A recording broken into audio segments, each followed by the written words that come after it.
they're not being able Yeah, to. no problem. I'll start the recording now. Amazing. Thank you, Nick. Thank you. I don't know you were there. Thanks, Nick. So let's move into thinking about so your personal brand and how you can really focus on that part of your campaign. And we're going to move straight into a bit of a warm-up activity as well. And I know I've got my colleague Nick Harding on the call as well, so I'm hoping he can perhaps support with some moderation here as well. So I just want to hand straight over to you and ask you to think about and post in the chat, how would you promote yourself to an audience? So what do you think really makes you stand out from others? So in the context of like preparing your campaign, can you just have a couple of minutes to have a think about, you know, how would you promote yourself? So what do you think, you know, is your unique selling point and what makes you stand out from others? So let's give you like a couple of minutes and then if you could just post in the chat, that would be amazing. So we'd just like to hear from you to start with.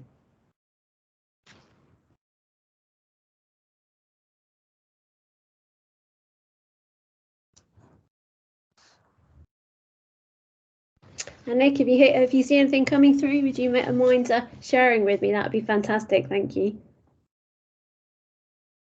So I can see Sasha has started to type. Thank you. That's fantastic. If anyone else wants to raise their hand or unmute themselves and put their camera on, you can also speak to us that way. Yeah, unmuting might be easier than typing. I guess like sort of media you use to post about to promote yourself, like maybe having a campaign video or the sort, not just a page about yourself. Okay, excellent. So yeah, so you're saying like have a campaign video or about yourself. Think about social media and how you promote yourself on social media. If you're thinking about social media, which socials would you promote yourself on, do you think? Well, there are multiple you could use. A lot of people use Instagram. A lot of people use as well. Well, I guess Instagram is the only one that people really use nowadays, right? I think. Yeah. Okay. Yeah. So it could be, as you said, Instagram's a really good place to start as well. So brilliant. Thank you very much for your contribution. That's brilliant. Anyone else? I think Nick said, Sasha, did you have any thoughts on that at all? I think that was Sasha. We've also got Ashley and James. Oh, thank you. Thank you. So Ashley, what are your thoughts on that? Let's hear from you.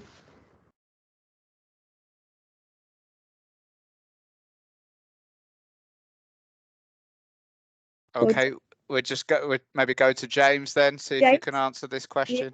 Yeah, James, can you you willing to take yourself off mute and just hear from you, just in terms of how you promote yourself? Oh, Ashley's just said, so quite similar to what's been said, social media campaigns. Yeah. Yeah, okay, fantastic. So also social media campaigns. Thank you, Ashley. I think it's a way you can go and promote yourself is actively have conversations with those in the community. Yeah, okay, perfect. No, that's a really good point as well. I think that was James as well, saying actively going out and having conversations with those in the community to talk about who you are, you know, perhaps how you're different from the other candidates, what makes you stand out. So what is your USP? So thank you very much. That's fantastic. So thank you guys. Just wanted to sort of put it over to you to hear from you. So if we focus on personal branding and why this is so important as well, so I just want to go through some points here on the slide. So as you can see here, so you are your most important asset. So focusing on who you are, you know, what you're running for in terms of that section of your campaigning, it's really worth focusing on your personal brand. So just want to note here that everyone has a personal brand. So even if perhaps you aren't conscious of it, your personal brand will exist. And it's really about who you are as a person, what you do, and how you are different to the rest, as we mentioned just now. So your USP, so what is your selling point and what differentiates you from others? And why is that important? It really helps people understand what you have to offer as a person. And it's really crucial as well, not only in the context of the campaigning or the campaigning role that you're applying for, but in the future in terms of your career prospects as well, in terms of building your personal brand. It's really crucial for you, you know, going forward as you move into your career. Why is it important again? So a powerful personal brand really can come from self-awareness. So it should be an authentic overview of who you are, you know, what you really stand for. Can also be shaped by many factors, both in the real world, as someone was just saying just now, but in the virtual world. So it's how you describe yourself, you know, face to face with people, on social media, in a networking pitch, and generally how you interact with others. So that authentic personal brand can really help build trust with others when you're sort of developing relationships, and it can build a really strong connection with others. So that's why it's important. So I'm just going to take you through some steps to think about when you're thinking about building your personal brand in the context of your campaign, but not only that, outside your campaign, going forward in life with your career as well. These steps could be really useful for you. So step one, your goal, and I appreciate everyone on the call has the goal in mind in terms of your campaigning goal, but it's really important to have that goal always in mind as you plan, you know, how you're going to promote yourself, how you're going to develop your own personal brand. So always have, you know, the goal in mind, you know, to sort of become that campaigner, to be, you know, have your USP. Ask yourself what you want to be doing, and also what do I want to be known for actually as well. So that's a really good question to ask yourself. So that is your goal. Step two is really important for you guys today as well. So I'd really encourage you to consider your audience. I think we've touched upon that already a bit. So who are you trying to reach out to? Who are you trying to impress? So how are you going to connect with these people? So really think about things like, how can you appeal to the widest audience? You know, we've got a lot of people to try and reach on the campus, but how, you know, and how and when are you going to appeal to these people, so the widest audience? In terms of your campaign and your own brand, have you got a recognizable name? So something as simple as that. So if you think about your sort of name on social media, is it something that's really sort of like going to grab people's attention? Is it really recognizable? Think about how you're going to connect with people in the context of things like, you know, banner making. I noticed the Students' Union are running a session on banner making and developing your creative skills around that side of things as well. So are you going to create banners? As someone was saying earlier, are you going to speak directly to students?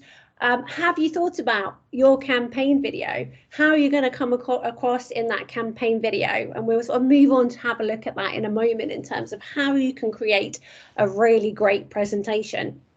So social media as well. So in terms of like getting like one of the biggest reaches, I think, you know, a couple of people already talked about. So social media, someone talked about Instagram. So, you know, have you thought about creating your own sort of separate, perhaps Instagram account for your campaigning? And think about, so how am I going to promote myself through that Instagram? So a couple of shout outs here. So your post should have, each of the posts that you put on your Instagram account, they should really have that call to action. So what are you trying to get across? What is the message that you're trying to land? So if you put on your post, just always ensure you've got like that call to action, like at the end of the post, or so it's clear to your audience what you're trying to relay. Second point to note, so your campaign team. So if you've got a campaign team around you, they perhaps also need access to your social media as well. Just a point to note on that, they must also abide by the election campaign rules. So I'm not sure, Nishant, if you have anything to add there in terms of campaigning and sort of connecting to the audience. The only thing I would say here is yes, you have to make sure that your campaign team is abiding by election rules. Also, if you are looking for endorsements from from societies and from sports club, you can do that, but you have to ensure that they are following the further guidance we have provided around endorsement. Generally, I will also say, make sure you clean out your social media, because you're putting yourself into the limelight. It's not only good for election as well as, but also for your future career, because an employer might be looking at your social media. So please make sure that you clean up your social media. You know, we've all have had diverse opinions in our lifetime as we've grown, but just make sure that you have nothing that will put you in a position of controversy or, you know, attract negative attention to yourself. Yeah. That's my Yeah. bit.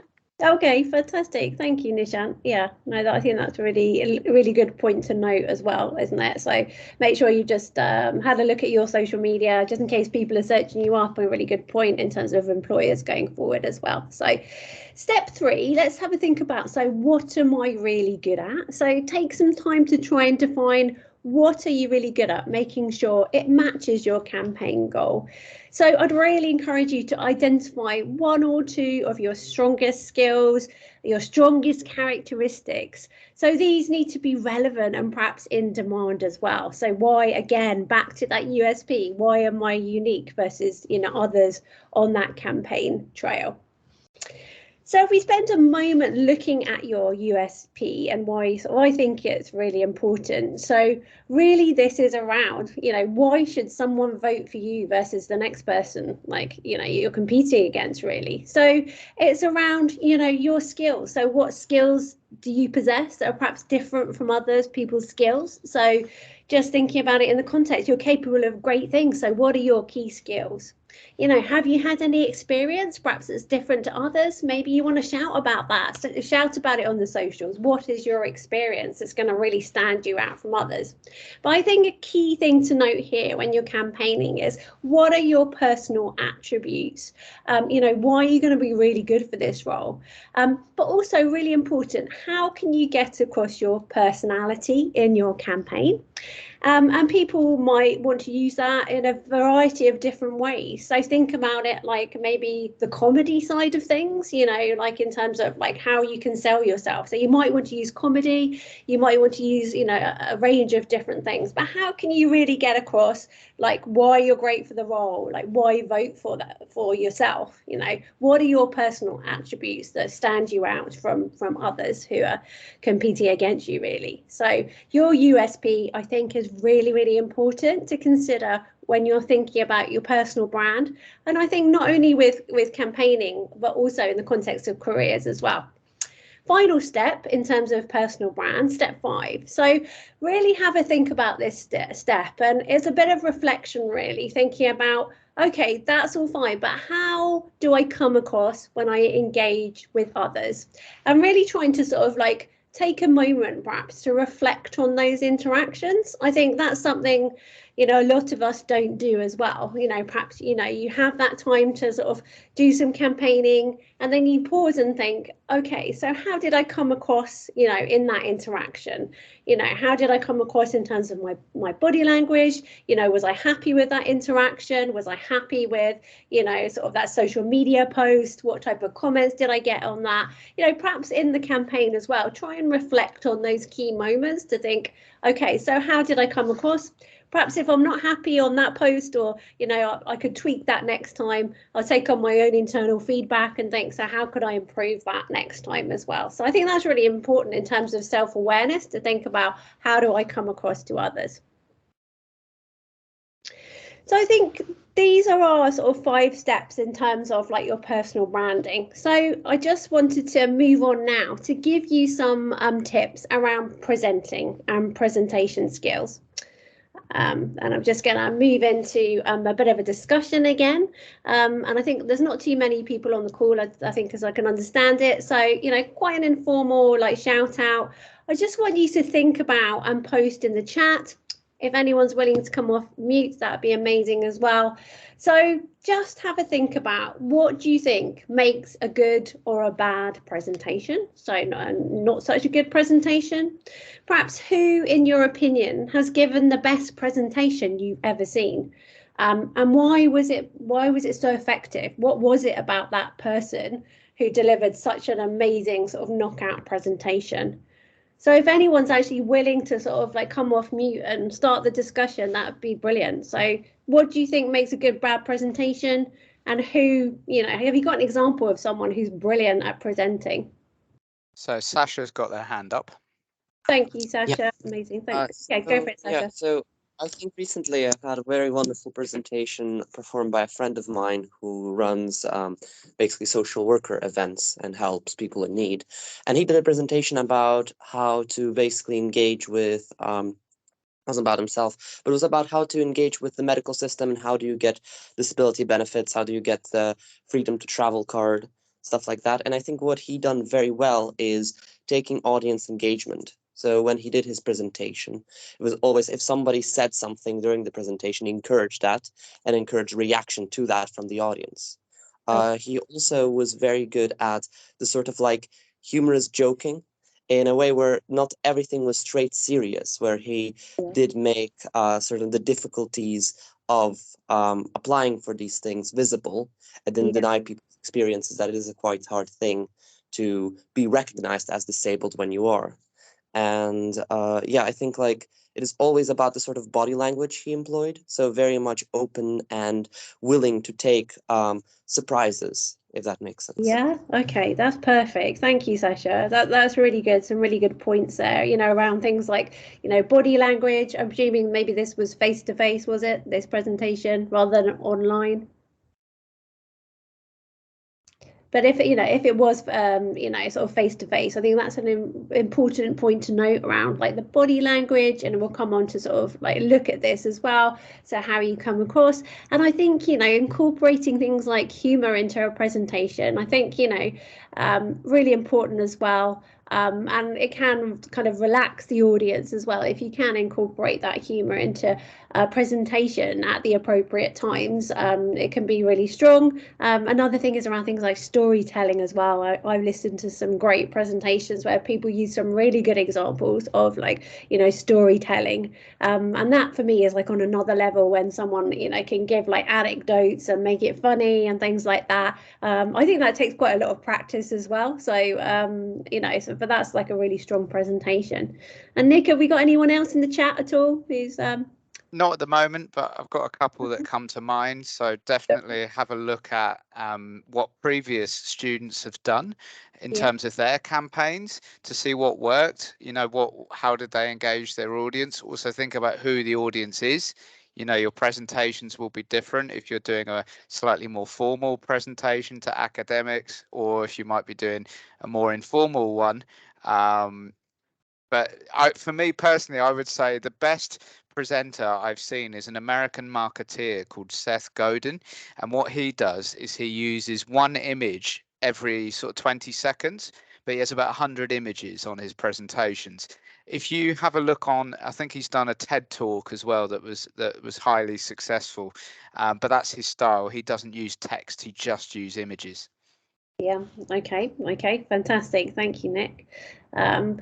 Great. Okay, so let's have a look at some slides now. I'm just going to take you through some slides in terms of like how you can think about preparing your presentation going forward, whether it be this presentation or going forward some really sort of general tips on preparing presentations. So in terms of organizing your slides, I think, as Nick said, I think it's really nice to have sort of less text heavy, perhaps sort of mixing it up with some images on the slide as well, perhaps putting things in the notes pages as well. But I'd really recommend trying to organize your slides into probably no more than about sort of 10 at the most sort of 15 slides, opening up with the title of your presentation, introduction of who you are, your background, what you're going to talk about, and this is very much in terms of sort of how I'd recommend sort of writing the presentation. Then you've always got your content, so you've got your objectives, a bit like at the beginning of my slides. We had the learning objectives in terms of like what we're going to cover today, So that's really important.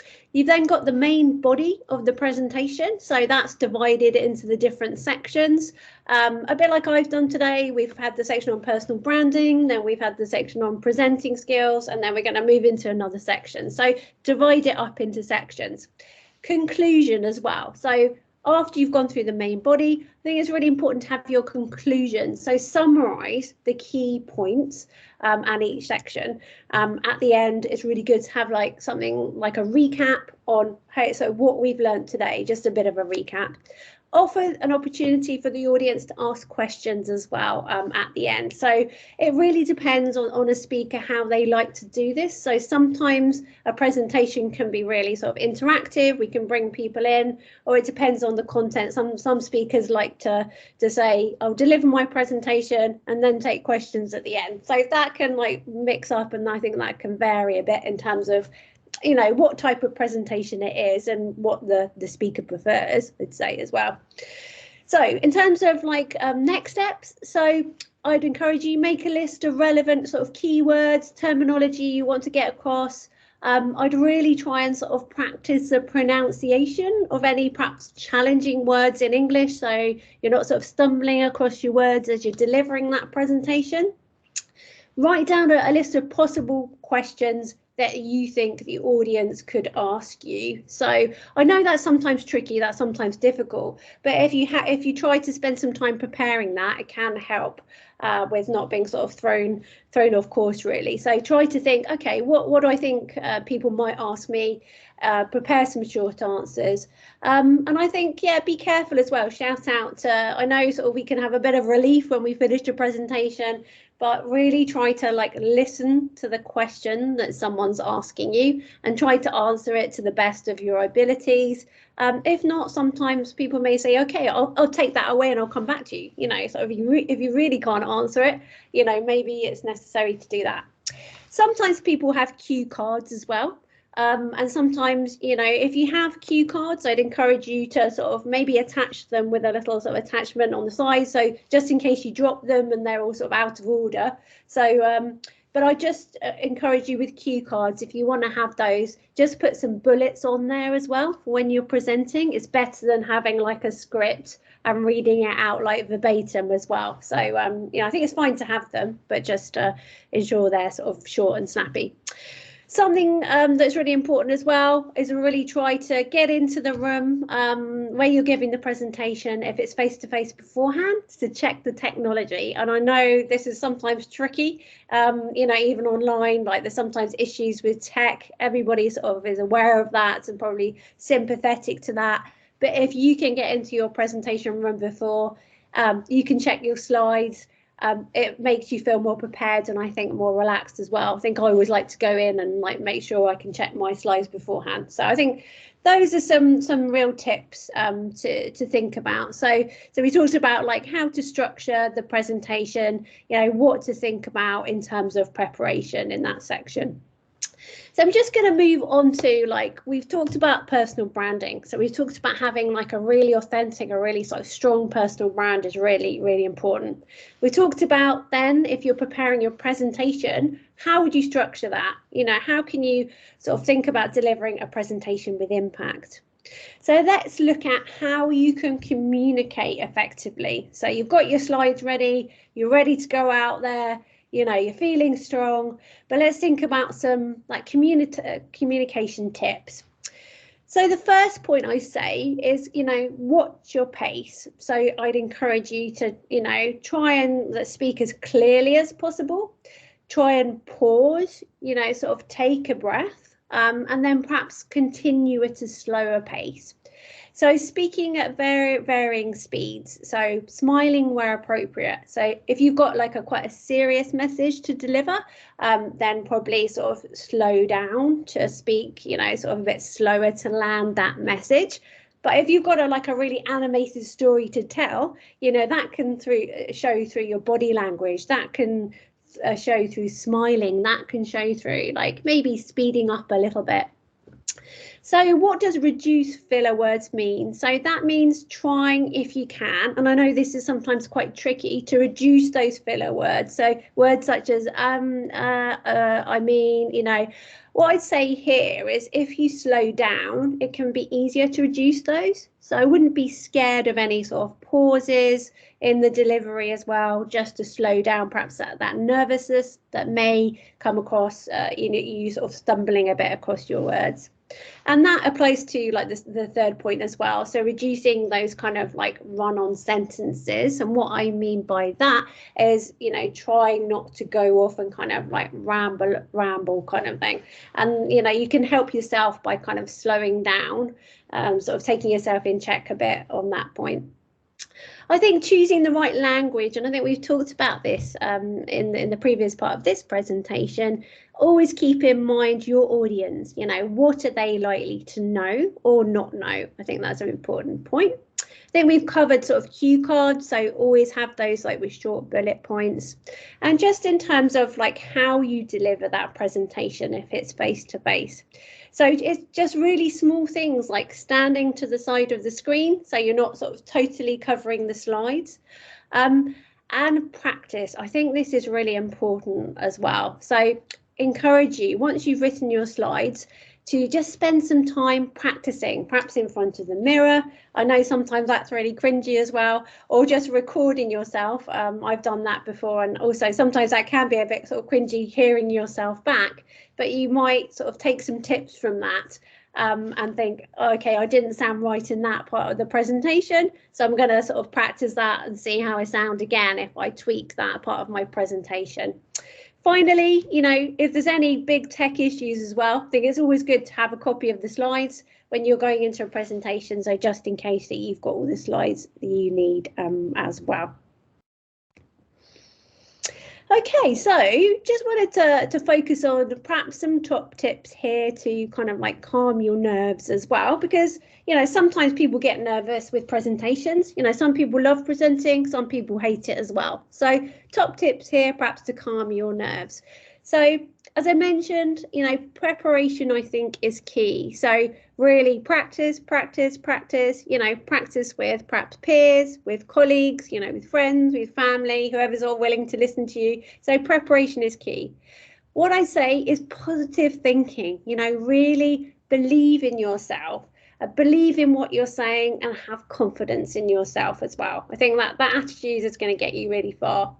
So visualization. So imagine your audience are really friendly people. They're all encouraging you to do well in your presentation. So that visualization is really important. So breathe and laugh. So what I mean by that is perhaps even before you go into your presentation, you can sort of like laugh out loud. You know, I'm just saying, you know, you don't necessarily need to do it in the presentation at sort of inappropriate times, but I think, you know, laughter and sort of breathing out can really sort of relax you and can sort of relax your muscles. So, you know, try not to go in with sort of holding your breath, you know, tensing up. Just try to breathe out and laugh really, and just smile as well. See the good in the nerves as well. So I think there's a lot to be said by sort of that nervous energy as well. Perfectly normal to feel nervous about doing something as well. Plan something fun afterwards. So, you know, if you're thinking, going to get this presentation done, I'm going to go to the pub afterwards, I'm looking forward to going out with my mates afterwards, reward yourself, think, I did a good presentation today, or I gave it my best shot. I'm planning, you know, something really, really fun afterwards as well. So just some top tips in terms of calming your nerves. So I think that brings us to nearly to the end of our session today. And I just want to do a recap on, you know, some of the key points that we've talked about. So I'd really encourage you to have a think about your personal brand. And we talked about, you know, think about your campaign, think about how you're coming across to people. Remember, you know, your USP, so your unique selling point. So how are you better from like other people? So what makes you stand out? Think about, you know, your audience, you know, how you're going to sort of develop your campaign, and really think about things like your social media presence, how you come across online, you know, to others, on things like your branding, your banners. So personal brand, I think, is really key for campaigning, but not only that, for your career going forward. you know, look and feel the part as well. So, you know, if you're feeling good and you know, sort of like you dress in the right way for your presentation, so you're looking and feeling good, that's really important as well. Really important, especially for campaigning, you know, be positive, like have fun with this as well, you know, in terms of how you're coming across to peers as well, have fun with it.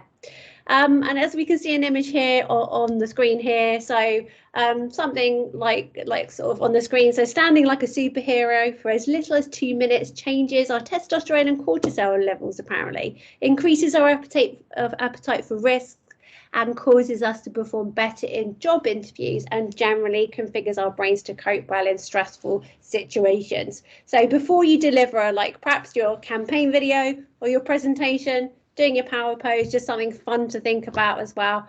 You know, practice that before you sort of get going, and just think, you know, you've got this. And I just I wish you lots of luck, you know, with your campaign, with thinking about your personal brand, and with presentation skills going forward.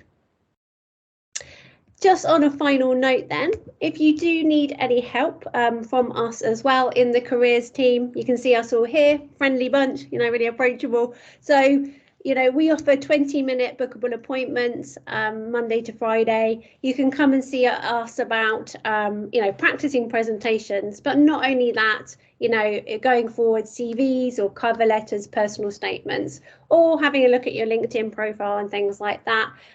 If you're interested in booking a careers appointment with us, please do reach out to us at careers@roehampton.ac.uk. And I think that's all today. So does anyone have any sort of final thoughts or questions at all? Just on the point of audience, we do have on our candidate support hub a demographic breakdown of what type of students we have at Roehampton. So if whilst you're preparing for your manifesto, or who your target audience is, etc., you can have a look at that audience breakdown to see, you know, depending on the role you're going to go for, what kind of how many students do we have in that demographic, what is the layout of the campus, how many what type of different demographics we have. We also have on the candidate support hub a manifesto writing guide. So it's called election guide, but within that there are some tips and a little bit of a guide of how to write your manifestos if you're thinking of putting your nomination in, or thinking of how to write your manifesto. So that's generally a couple of bits that might be helpful for our students today. Okay, fantastic. Thank you, Nishant. Any other final thoughts from you, Nick? Yeah, I've got three things I could contribute. So Yeah. first of all, you know, be yourself. So Yeah. you'll find that when you're doing your campaign, that as Sarah mentioned, some students will use comedy or humor for their campaign. If that isn't your personality, don't worry. You know, just it's better to be authentic. If you're a more shyer individual but you're more knowledgeable, then demonstrate that across in your presentations. The second point is linked from that. So we've seen some students in the past creating their own logo or their own that goes with their branding on social media, or their own hashtag. So for example, Nick for president. So again, as Sarah mentioned, if you can come up with a name or a logo, then it helps you stand out.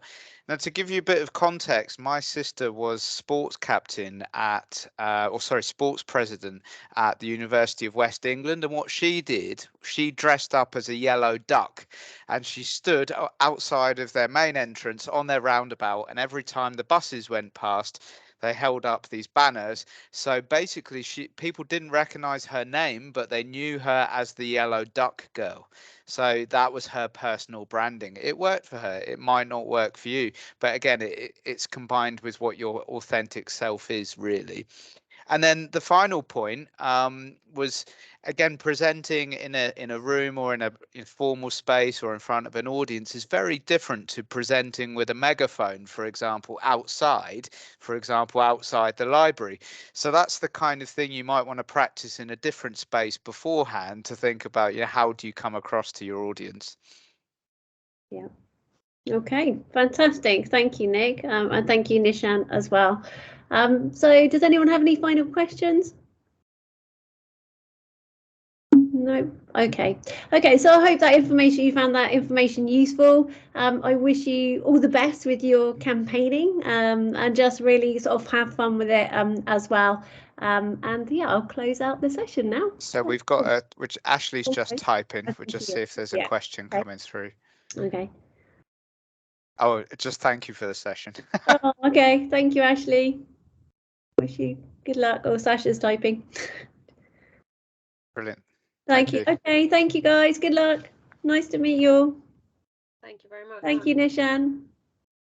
Bye.